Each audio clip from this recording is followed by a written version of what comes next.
Kamusta mga ate, kuya, beshi? Si Chari po ito mula sa The Sun, Moon, Stars, PH Tarot. Ipapaalam ko lang po na ito po ay isang general read o pangkahalatang pagbabasa at maaring hindi lahat ay magtugma sa inyong sitwasyon. I-check din nyo ang inyong Moon, Rising at Venus sign. Baka doon mas tumugma ang read para sa inyo.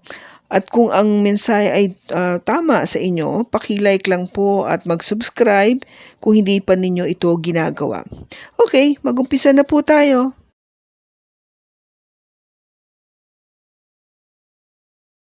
Hello po mga ate, kuya, beshis. Kamusta na po kayo? Dito ulit ako si Shari para gumawa ng another reading, and this is for the sign of Leo, Sun, Moon, Rising, and Venus, and of course, welcome po yung mga cross-watchers ni Leo at yung mga bago po nating mga viewers. Tingnan po natin ngayon kung ano po yung enerhiya na ating pong makababasa para po kay Leo.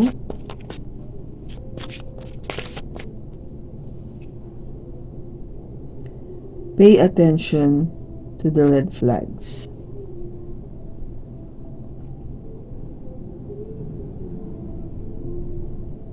So, sinasabi dito, the signs are cautioning you. So, yung mga binibigyan tayo ng babala, no? Sa mga posibleng mangyari sa iyo kasi merong hindi maganda na sitwasyon o event or something that might happen to you sa future. So, ang sinasabi dito maging aware ka, tignan-tignan mo yung mga senyales o simbolo para alam mo na merong hindi magandang parating sa iyo. Okay? So, tignan natin ngayon kung ano yung mensahe para sa iyo, Leo.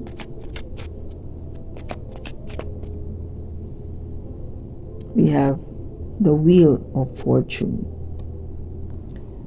Ito yung pagbabago ng destiny. Okay? So, parang biglang iikot, no? Iikot siya at magbabago. Kung medyo, sabihin natin okay ka naman ngayon, medyo things will change differently. Okay? Depende na sa iyo, sa sitwasyon mo. Take it as it resonates, Leo. The Queen of Pentacles. So, yung energy po nitong Queen of Pentacles is from an earth sign, Taurus, Virgo, or Capricorn, or meron siya nito sa kanyang chart. So, ito po yung sinasabi na itong enerhiya na to is somebody na talagang itong enerhiya na to is sinasabi nating very grounded at napakagaling po niya pagdating sa pagsisecure at pagiging stable sa kanyang career, sa pera, sa kanyang trabaho, no? At magaling din siya pagdating sa pakikitungo sa pamilya. Maaasahan mo siya palagi sapagkat siya ay napaka seryoso sa kanyang mga gawain at very friendly and very loyal. Now we have the Ace of Wands. May isang pagbabago, no? There's a new beginning coming in na medyo magdadala ng init or fire sa isang relationship perhaps na Seven of Pentacles na matagal mo nang iniintay. I think you've been waiting for this for a long time. The Three of Cups, somebody na you would celebrate or have a date with. No, hindi siya yung sabihin matagal mo na iniintay na magkaroon ng isang date.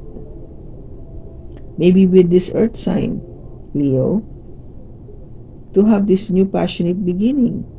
So this is the destiny that you are, you wanted to go into. Kung gawin magbago nga yung destiny na yan, na makamit ka ng isang earth sign, magkaroon kayo ng panibagong pag-uumpisa ng something very passionate or something that is really fiery in terms of relationship. And then, matagal mo na kasi iniintay o matagal ka na nag-iintay to have a date with this person. The Empress. Itong earth sign na to, which is ito yung pinaka-junior niya, is ang senior kasi is the Empress. Alam mo, itong tao na to ay mataas yung standard. Alam mo na itong tao na to ay hindi basta-basta. So, siya yung hinahabol, no? Yung tipong hinahabol ng mga tao. Hindi yung siya yung mga habol sa'yo. The Six of Cups. This person is somebody na kilala mo from the past. No? From the past, as in, maybe nung bata-bata ka pa, or maybe a few years back, no, nakakilala mo siya, or somebody from your past life. The Devil. So, this is an energy coming from a Capricorn, o may Capricorn siya sa kanyang chart. This person that is coming back is medyo may pagka toxic. Okay? Meron siyang mga ginagawa na hindi mabuti. Maybe mga past doings niya before, hindi naging maganda.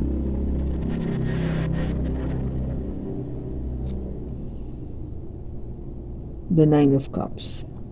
Kahit na sabihin natin toxic itong person na to, pero alam mo yung parang wish fulfillment mo siya na dumating o makadate mo to. Talagang parang, wow, katuparan nito sa akin na masaya ako at nakilala ko to at makikilala ko pa. Pag nagkatotoo na talagang magiging, yung magiging kami, pagbibigyan niya ako na makilala ko pa siya. Judgment. So, sinasabi kasi dito is, you need to make a decision about this person. The Eight of Swords. Kasi may mga bagay na hindi mo nakikita. You are blindsided, no, about things that is happening exactly with this person.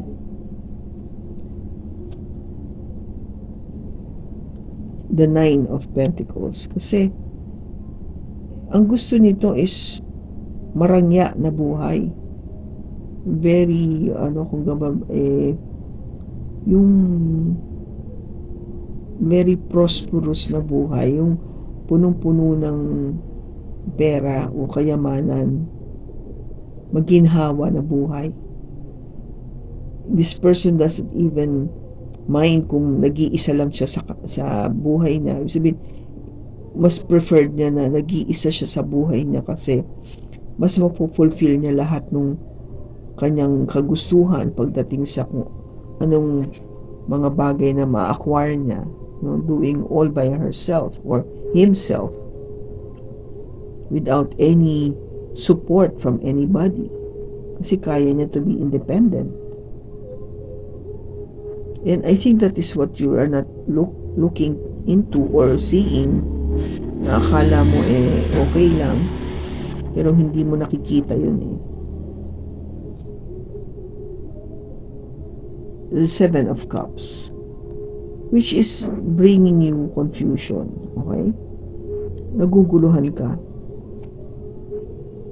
And at the same time, nagdala ng heartache sa'yo. Kasi maybe this person is playing games with you. Okay? Nakikipaglaro lang. Kaya hindi mo nakita na ano lang ito. Ginawa ka lang na parang option na hindi ako maso-surprise kung maybe if we continue the reading, lalabas yung Five of Pentacles. Kasi yung probability na talagang option ka lang, alam mo yun, yung ginamit ka lang. But ang message kasi dito sa'yo, Leo, is you have to make a decision. Kasi akala mo kasi na yun na nakatali ka na dito sa tao na to forever, but it is not. No, you have the option to walk away, to stay away, to leave no? To move forward. Kaya nga, it is saying na pay attention to the red flags. Diba? Ano ba yung red flags dito? Ito pa lang, the devil. Ibig sabihin may toxic na ginagawa ito. May devil energy eh.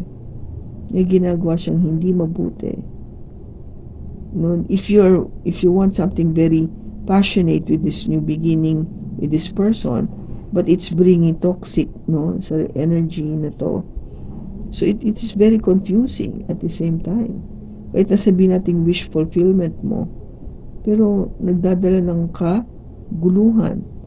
At the same time, heartache. Maybe this person, hindi lang kasi, interpretation of the Three of Cups is also having a third party. No, baka may iba pa siya, which you don't know, or you didn't see. Hindi mo alam. You're not sure about it. So that is the red flag. So maraming red flags eh. No, na hindi mo naiisip o akalain. Kasi ang tingin mo nga dito sa tao na to, the Empress. Kung gaba, somebody na talagang tinataas mo sa pedestal, no? Somebody na talagang hindi yung kaaya-aya ang kanyang personalidad, na napaka ganda, na napakabuti, alam mo na matalino, mabait, lahat ng pinaka na gusto mo. But hindi mo nakita yung probability na meron siyang nagagawang hindi mabuti, which is itong energy na to, the devil. Okay? So in a way, you're being guided or parang inilalayo ka mabuti para makita mo na mag-ingat ka dito sa tao na to. So tignan natin kung ano yung message para sa iyo, Leo.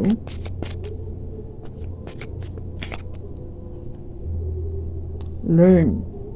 Sabi dito, let love show you how to learn from each other.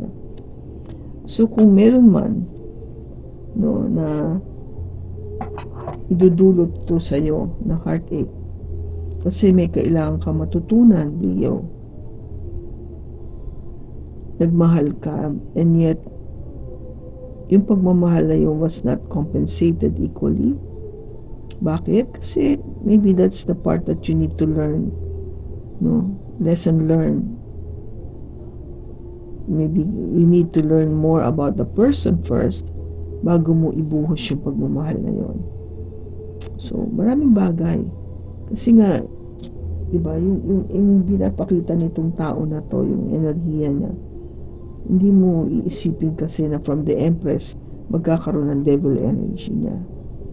But we all have our shadow side, no? Yung tong devil energy na to. So depende na lang paano mo to pinapalabas o pinakikita o kanino mo pinapakita.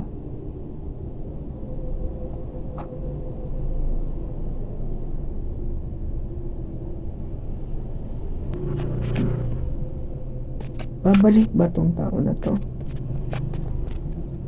Mag-meet ba to ulit? Silang dalawa ni Leo. Kikita ba sila ulit? Yes.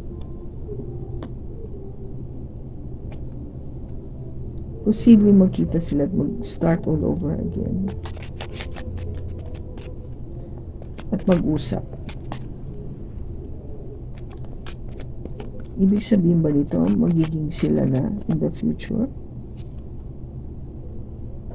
It is a wish fulfillment talaga. Yep.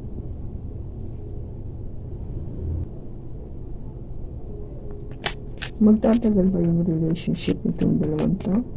Kung nagkabalikan sila? No. Hindi meant to be. May iba pang makikilala si Leo na love after this. Yes. At mas masaya ka pa. maybe with a water sign.